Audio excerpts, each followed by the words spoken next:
Hey guys, welcome. My name is Vanya, and today we talk about mastering 200 big blind deep stake poker. Let's go right away over the structure of today's webinar. We start off by why 200 big blind mastery is so essential. Then we go over to pre-flop, the fundamentals of our post-flop game, and then we go over to post-flop, starting off by single raise pots, and then going over to 3-bet pots. We finish our webinar with our summary and final Q&A. Let's go over to the first slide to write on a big blind mastery is so essential. So the deeper you play, the more expensive your mistakes become. But why is that?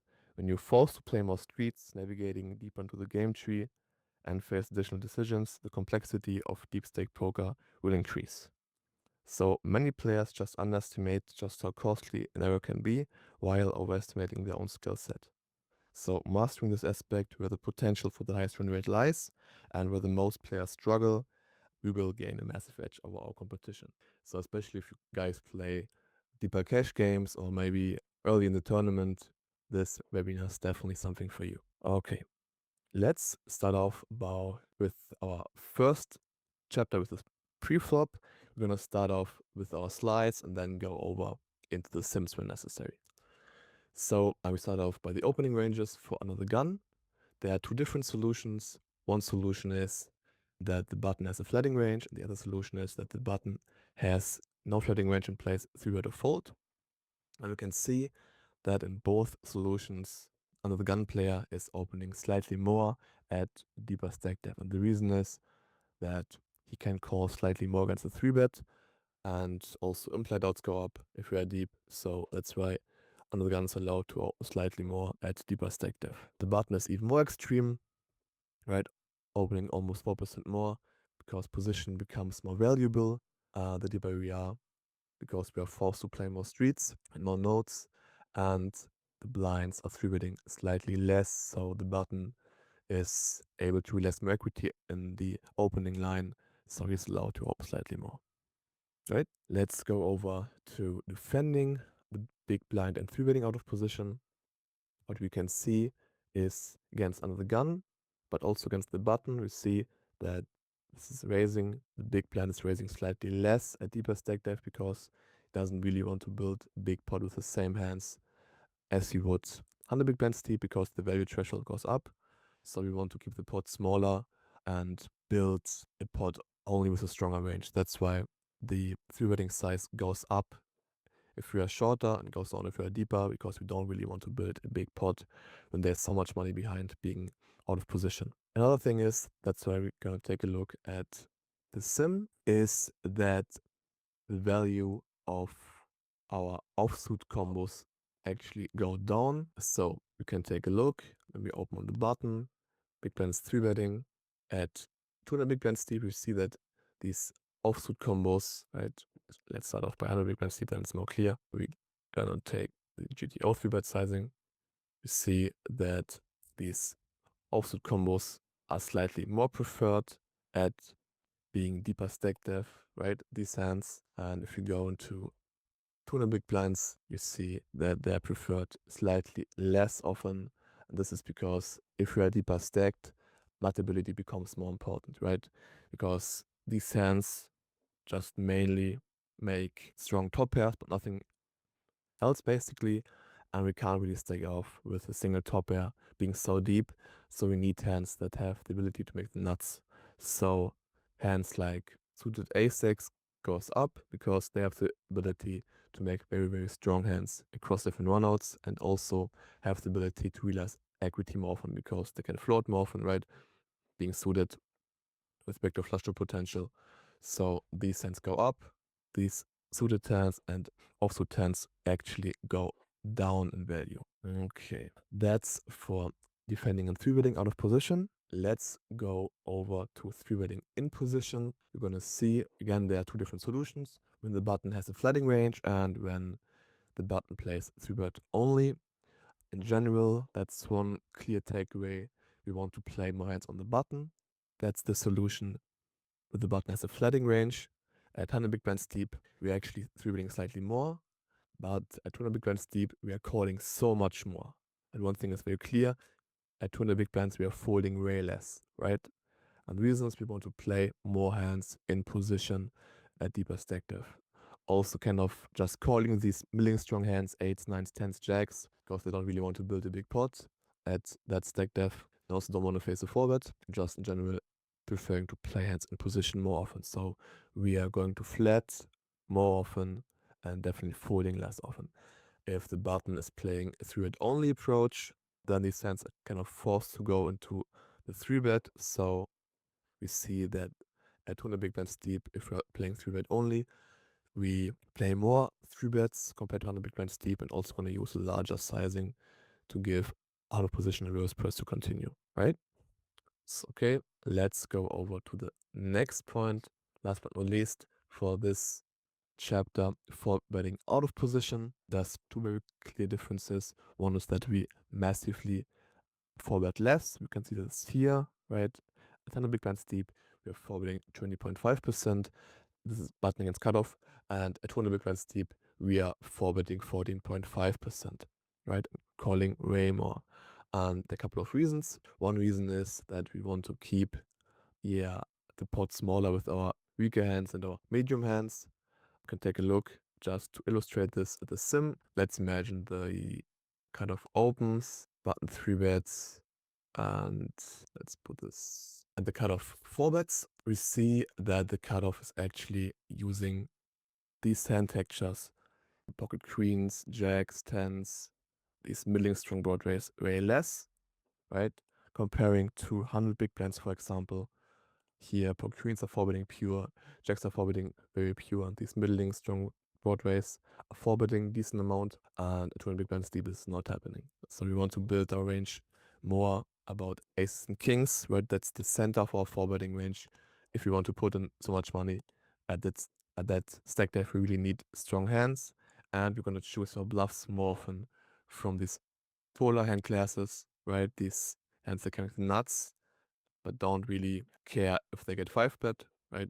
So these hand textures want to go in more often as bluffs, and offsuit combos similar to the 3-bet pot off position go down in value, and also our hand classes, our middling strong hands, want to call more often, right? So that's another big difference. So basically just increasing our value threshold, calling more of these middling strong hands, and then centering our range around aces and kings and our polarized bluffs that can make the nuts and have the ability to make very strong hands at the stack depth. Another difference is that we use larger sizing, right? It's almost 4x, or it's exactly 4x. Take a look at 100 big blinds deep, we see that the forwarding size is way smaller. This is because at 100 big blinds deep, we are forced to size down due to the stack depth. So yeah, and if you're deeper, right, we can use pot size again, because when we are short at 100 big blinds deep, we can't really put in 30 big blinds with our bluffs and then having to fold. So we are forced to sizing down at 100 big blinds deep, but at 200 big blinds deep, we can go back to our basically normal forwarding size and use pot. So if we are shorter at 100 big blinds deep, we're mainly going to use like around 3x, and if you go deeper, we're mainly going to use 4x as our forwarded sizing. Okay, that's for the pre-flop section of this webinar. Let's go over to the post-flop section, to chapter 2, single raise pots. We're going to start off by the single raise pot as aggressor in position on the flop. We taking button against big blind as an example because this occurs the most often. We're going to see a difference right away, right? This is 200 big blinds deep. These are the aggregated reports that can help us to notice differences across all textures. We see that at 100 big blinds deep, we are checking slightly more, but using larger sizes more often, right? And one reason is for betting slightly more is that with pots just in general, the nang equity is more important because there are so many hands with an overcard to the board texture, right? We have so many offsuit hands in the big blind.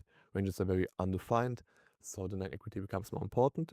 But the main point is that the big blind is check raising slightly less. So by betting, we're going to realize more equity on the button. So yeah, we are allowed to bet slightly more often. The slightly increased sizings at 100 big blinds deep come from that the 3-betting range at deeper stack depth becomes strong. So the big blind is also defending more strong hands, which means that across all textures, the button doesn't really have as strong as a big advantage on certain board textures. So he can't really polarize as much on these board textures, so he's forced to size down. So in general, the big takeaways are that we check slightly less often at 200 big blinds deep because the big blind is check raising slightly less, so we really has more equity. And we are also betting slightly less for large sizes because big blind has more equity across different runouts. The third big takeaway is that in position is barreling more equity driven with bluffs. Let's take a look at the sim. The button opens, big blind calls, the board textures Jack 10 3. And on this texture, we're going to use a polarized sizing. This is what you often see button against big blind on these double Broadway boards because we have such big advantage. Let's take a look at the lowest equity bucket at 100 big blinds deep. So our complete air, we see that we are checking 55% of the time. And if we go to 200 big blinds, we see that we are checking slightly more often, right? So we're going to use these complete air hands less often. And when we take a look at our flush draws, our nut flush draws, our combo draws at 200 big blinds deep, you're gonna bet them at 50% of the time, right? And if you take a look at 100 big blinds deep, our best draws are gonna check way more often. So that's one big takeaway, guys. In general, in deep stacked formations, betting with more equity is more important because we don't just want to build a big pot with our strong hands more often. We also need better bluffs to build a big pot, right? So equity becomes more important. So we're gonna check our complete air hands more often and bet our very strong draws more often, right? For example, a hand like Queen four and spades goes down in value, and a hand like King Queen and diamonds goes up in value. No, perfect. Okay, this for single raise pots in position as the aggressor. Let's take a look at single raise pots as the aggressor on the turn. So a couple of differences as well. The most notable that in position is checking slightly more often and increasing his sizing. And the reason is that in position can't stack off with the same hands as 100 big blinds deep. We need a stronger range to stack off. So we're checking slightly more and betting with a stronger range. And when betting with a stronger range, we are allowed to use larger sizing, especially when we have a strong nut advantage. We want to use a geometric sizing to get the money in more smoothly on the river. So at deeper stack depth, we're gonna use a larger sizing more often with a stronger range, right? And what's often overlooked is that the checking range becomes more strong by betting more strong, right? So the reason for that is if there's so much money behind and turn goes check check, we need a stronger range too in the checking line to withstand pressure on the river. The second point is that betting frequency goes up on most not changing turns because we are bowling with some equity on the flop, and the logic response is that we will have more strong hands on flush completing turns, for example. Let's take a look at the sim to illustrate this. So this is the turn report after betting 1/3 on the flop on King A2. Let's take a look at 100 big blinds deep. First, we see that we are checking 61% of the time and betting our large sizes around 20% of the time and not using the 250 at all, basically. If we take a look at deeper stack depth, you're going to see that we are checking a bit more, but therefore using our very large sizes 175 and 250 more often because we want to build a larger pot with our absolute strong hands, right? Getting the money in by the river, but being a little bit more careful with our middling strong hands and not building a big pot with them at a higher stack depth. The second change was that we are barreling more often on the turn on not changing cards. Let's take a look at 4, for example. Or no, we can take a look at, actually makes sense to take a look at the reports for the suits. So we're betting 125 on the flop, we're polarizing on the flop, big blind calls, and we take a look at the turn suits. We see that we are checking 52% of the time on diamonds, on flush completing cards, and at a deeper and at a shorter stack depth, we are going to check, it's loading, we're going to check slightly more often, right? And this is because we are betting more equity driven on the flop, so we're going to have more strong hands on flush completing cards.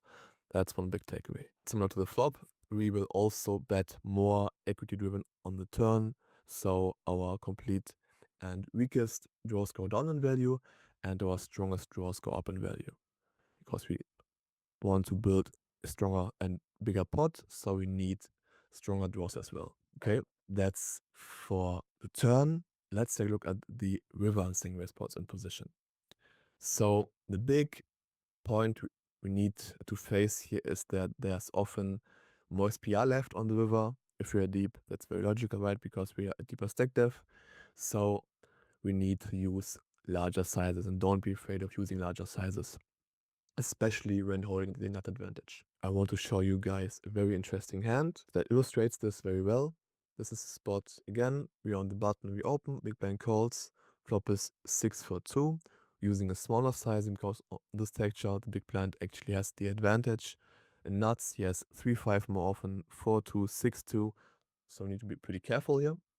We're betting small, big blind calls, and on the turn, on the flush completing 10, we're going to use a 3/4 size, big blind calls, and now we're on the river on a kind of, biggish turn. We see that in this formation, our main sizing scheme is one medium size and one overbet size, building our range around our overpairs for the medium size and building our range around our sets and our weakest flushes, and two pairs for the small overbet size. We have some jams, right, with our strongest hands, but mainly just using these two sizes. Now, because most of us are playing games where most players make many mistakes, and just imagine we face someone that's a bit more on the nittier side, right? Not raising enough against the smaller sizings, both with value and bluffs.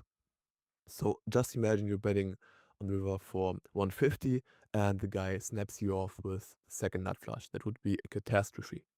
So in these formations, when facing people that are a bit more nitty, we need to exploit heavily and implement very large sizes. And a deeper stack depth, this can make or break our win rate, or basically give us a huge win rate or just a medium win rate, because when we pick up on that and use very large sizes in deep stack, we can make so much more money.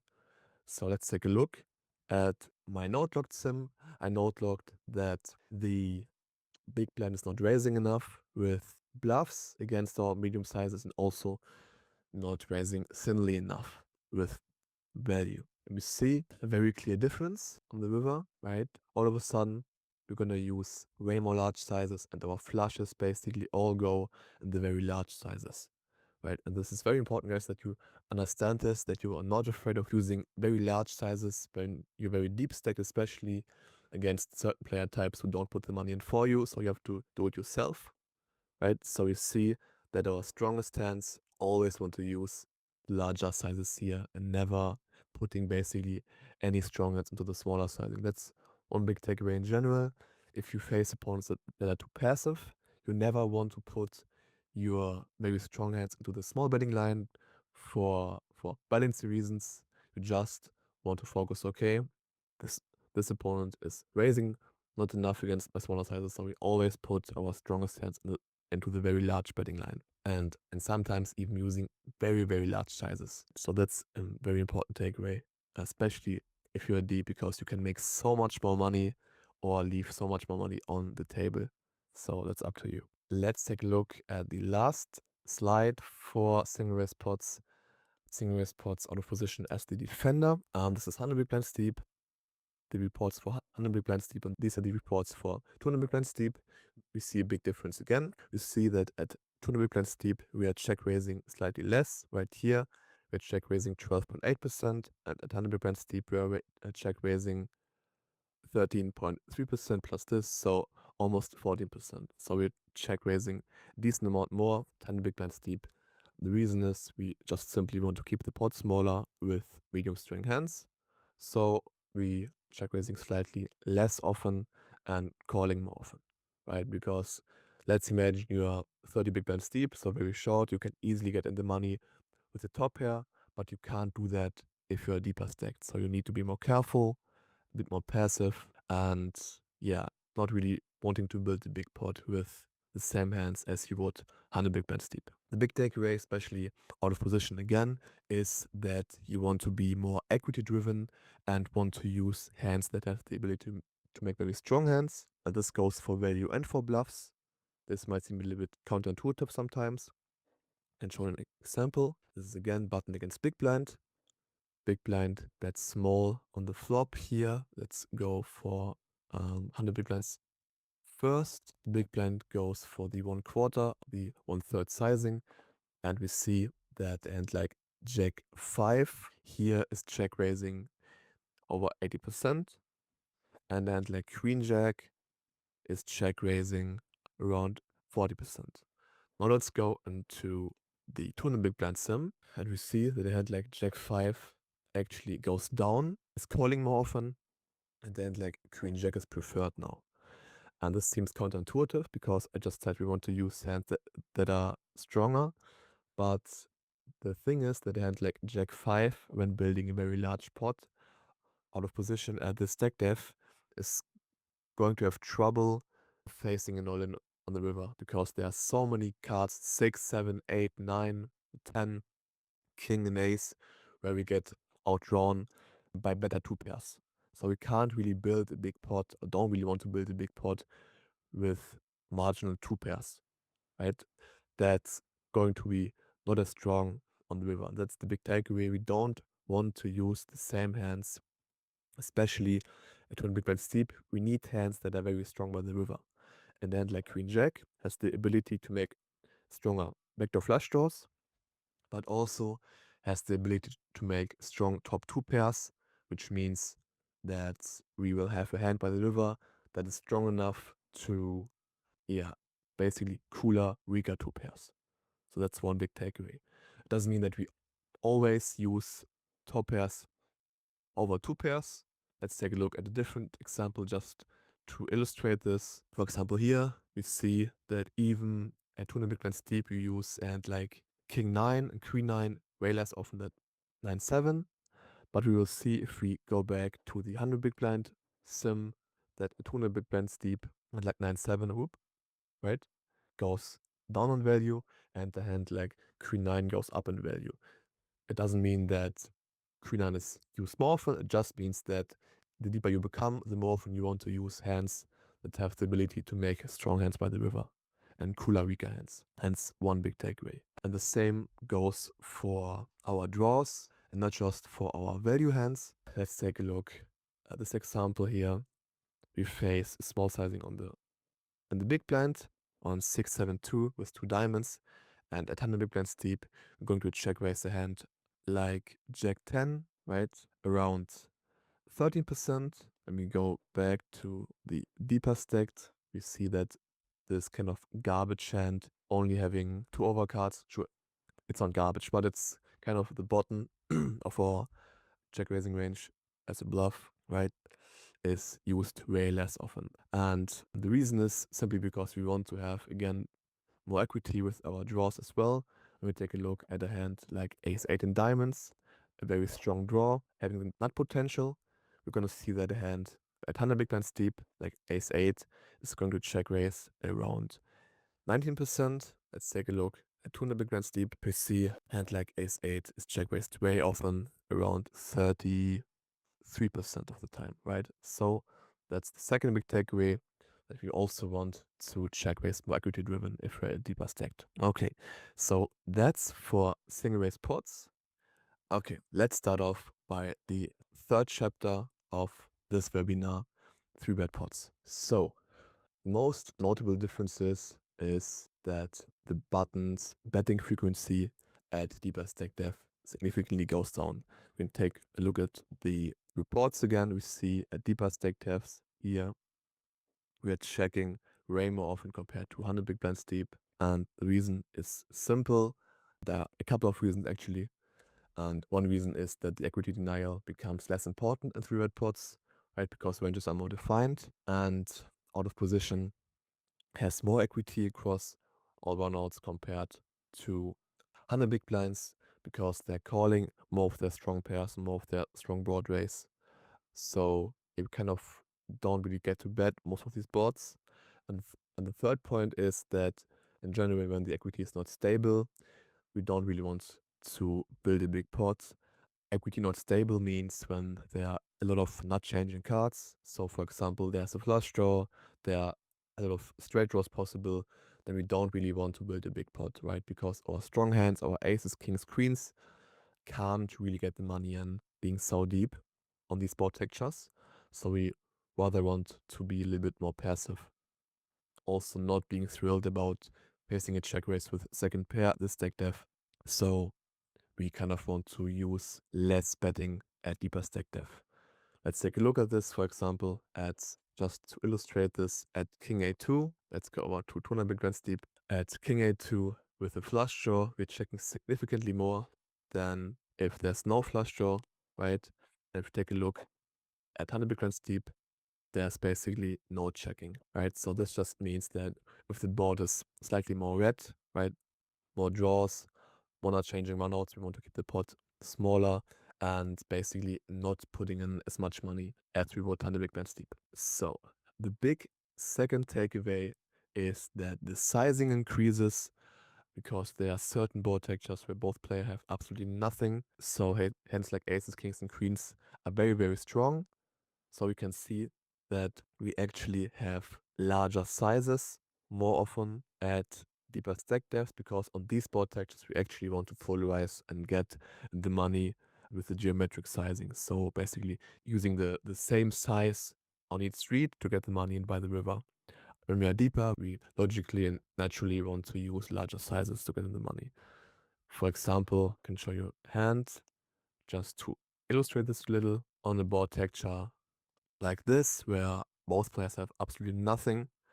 We're gonna use round about 75% pot here, being 100 big blinds deep, and at 200 big blinds deep, you're gonna use an even larger sizing, use way more of these overbet sizes, right? To punish our opponent for not having any strong hands here and kind of building a very big pot and yeah, making sure that we can get money by the river. And yeah, the big thing is that there are basically no runouts that are bad for our aces and kings. So we are not really scared of getting the money in because there are so little runouts that can hurt the strength of our overpairs. And one last takeaway is it's very similar to the other spots is that the button is barreling more equity driven with draws with more nutability, simply because we want to build a larger pot at deeper stack depth, then we need to have a stronger range.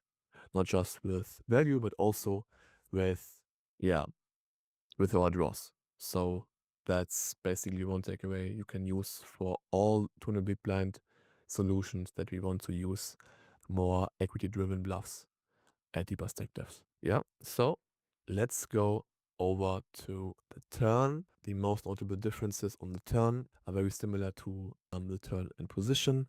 We are going to use more checking in general and larger sizes because the value threshold goes up. We're barreling at high frequency on not changing cards because we are bet more equity driven on the flop. So we will have more flush draws on the flop in the betting line and also more strong hands on flush completing cards. And we're going to use more strong draws on the turn, meaning we are going to barrel with more equity. Let's take a look to clarify this. This is the aggregate report for King A2. The button, it's button against cutoff.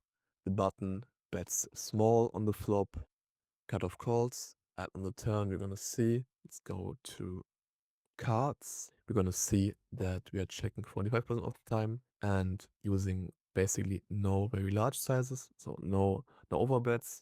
And if we take a look at the deeper solution, we see that we're checking, it's loading, checking more often and using larger sizes, right?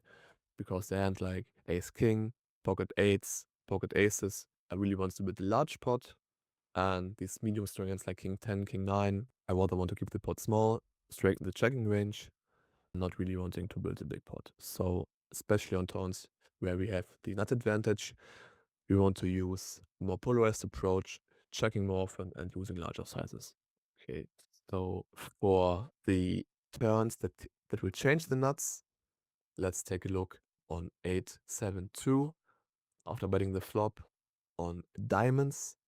On diamonds, we are betting red checking 42% of the time at 100 big blinds deep, and at 200 big blinds deep, you can see that we are betting way more often, right? Because we were betting more equity driven on the flop, more strong draws, meaning we will have more strong hands on the turn compared to 100 big blinds deep.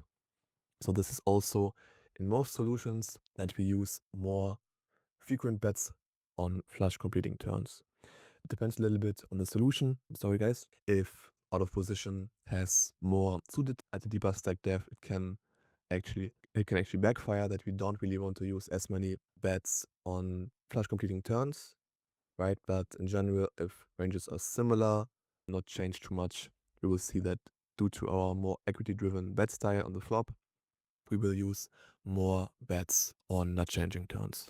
That's basically across all different solutions see by deck devs. Okay, so let's go over to the river. It's very similar to all other solutions. The value threshold goes up. So hands that could go broke at 100 big blinds deep need to check more often on the river. Larger sizes get used more often due to the higher SPR, and mistakes become more costly due to pot size. That's why it's important that you study, especially if you play games where there's a lot of deep stack going on, that you study these solutions more frequently. Okay, let's go over to 3-bet pots out of position. And this is where it becomes very interesting because there are some very, very drastic changes.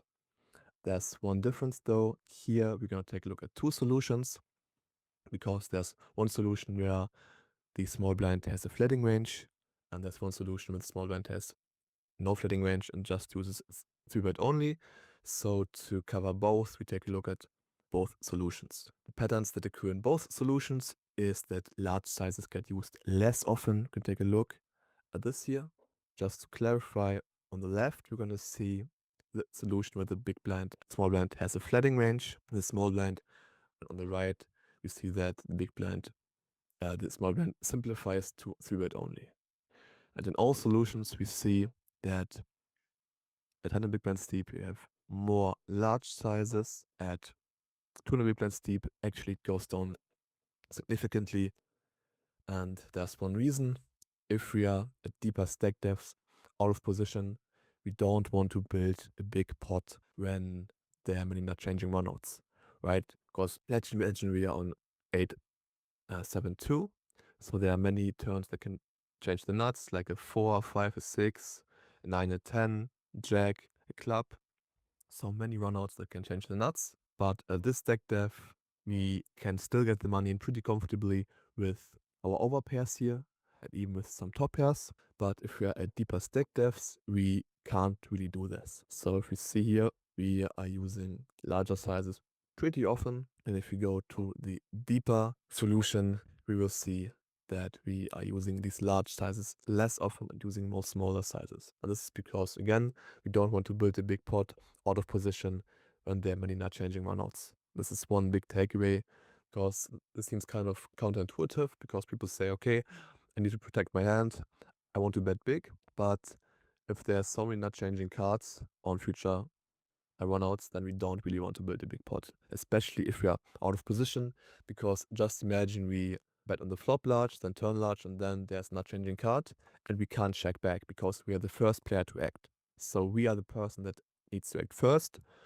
So we can't just simply check back on the river and the action. We are the first guy to act. So villain can just massively punish us by being last guy to act when we have too many medium strong hands arriving in a very large pot with much money behind. So on these textures where there are many not changing cards, we need to be more careful on the flop and using slightly smaller sizes. But there's also, yeah, a big contrast.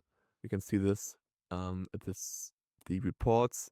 that at deeper stack depths in both solutions, we have slightly more very large sizes, and this is coming from the board textures similar to in position, where we have a strong advantage, and there are not many nut changing cards. For example, on a board texture like these low disconnected paired boards, like these, where both players have absolutely nothing. Here we see a deeper stack depth, we're gonna use way more overbets. Let's go back to 100 big blinds. We see at 100 big blinds deep, you don't really use many overbets because the 3/4 sizing is enough to get in the money by the river. But at this stack depth, to be able to get in the money by the river more smoothly, we need a larger sizing, right? Kind of using size to build a very large pot and punish our opponent for not having enough strong hands. Because here, and like pocket aces, is very strong also on most rivers. You can take a look actually at the equity, and like pocket aces has around 92% equity. On a board like this, for example, you see that aces has way less equity, right? This is a big takeaway if you're studying equities for different hands. If you deeper stack depth and you have a hand that will retain its equity on most runouts, we can build a very large pot, and if it doesn't, we want to keep the pot smaller. That's basically a good summarization for playing 3-red pots out of position and thinking about sizing. Yeah. So let's go take a look at the turn. So things that occur in both solutions, that we are betting more equity driven with our bluffs, similar to the flop, and we're gonna bet on flush completing turns more often when there is no card higher than a 10, and we're betting less often when the flush card is higher than a 10. And the reason is that we're gonna 3-bet our very strong Broadway hands very much, like a lot of the time, and we're calling more often with our pseudo connector and our weaker hands in general. So we were gonna have a very, very strong filtered range around Broadways. So when the flush card is 10 or lower, we have more flushes. When the flush card is 10 or higher, we will have less flushes, right? Because let's say the flush card is a king, we can't have a king eye flush, so many flushes are blocked, so we can't have them. So that's a big takeaway too. If you know that the small one has a flooding range, you know that he has often more flushes on these low boards and less flushes on king eye boards. Let's take a look to clarify this. You're gonna see that we're betting at, or we're checking it 55% of the time. And if we go to 100 big blinds deep, we are checking way more often, right? This just means we have way more flushes in our range, betting more equity driven on the flop, and also having all the 10 eye, jack eye, queen eye, king eye, ace eye flushes. But if the board texture is like this and the king is already on the board, right, is blocking so many of our flushes, we'll see that at 100 big blinds deep, we are checking 80%, and at 200 big blinds deep, we are checking slightly more often, right? So this is a big takeaway too. It's kind of tough to find, but if you think about it, it makes sense because we have the strong broadways, and in position has more of these low suited hands. So if you're at a deeper stack depth, you have even more of these strong broadways. This means that if the strong flushes are blocked, we will use less sizes, less betting going on, and if we still can have all these strong flushes, we will use more betting. Okay, yeah, I would say that's it for 3-red pots. The river is pretty similar to 3-red pots in position as well. The value threshold goes up, right? So we need a stronger range to go rogue. Large sizes are used more often, especially if we have a strong advantage, and mistakes become more costly, so it's important that you study these notes if you play deeper stake games. Okay, let's summarize our webinar. So these big 8 takeaways, what we learned today. The first thing was that from early positions, the opening frequency increases because we can call slightly more often against a 3-bet and also have more implied odds the deeper we become, and especially on the button goes up as well because position becomes more valuable at deeper stack depths, and the button is going to 3-bet slightly less often which means we are able to realize more equity and get to the flop more often, so we can open more on the button at deeper stack depth. Free bet size increases in position, so we want to build a big pot if we're in position, and it goes down out of position because we want to build a smaller pot and keep the pot small. Yeah, if we are out of position, the deeper we are. Offsuit combos go down in value, especially if you're out of position, because it's so important that we have fans that can make the nuts more often, that have the nut ability, because we don't really want to go broke with a single top pair.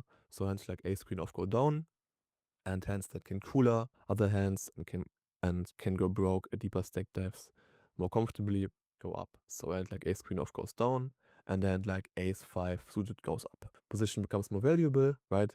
If we are deeper, because we are forced to play more nodes, we are forced to play more streets. We can't just get in the money on the flop. So yeah, when playing more streets, position becomes more valuable. Then we learned that check raising frequencies decreases in single raise pots and also in 3-bet pots, because I want to keep the pot small. If we're deeper and similar to in position, we want to build a big pot less often, because we need a stronger range to build a big pot at deeper stack depths. So we're gonna check raise less often in total at deeper stack depths. And in most spots, when we have a strong net advantage, we want to use larger sizing, right? Because when there's so much money behind, we need to have a larger size to get in the money. So we want to polarize more often, check slightly more often with our middling strong hands, and build a very large pot with our strong draws and our very strong hands. So basically, yeah, structuring our range around our best hands. And last but not least, often on flush completing cards, we can bet more aggressively due to our higher equity barreling on the flop. So if we face a card on the turn that's a flush completing card, we can often bet more aggressively. Okay? That's for this webinar, guys. Okay, thanks guys for watching. I hope you enjoyed it, and I will see you next time. Bye bye.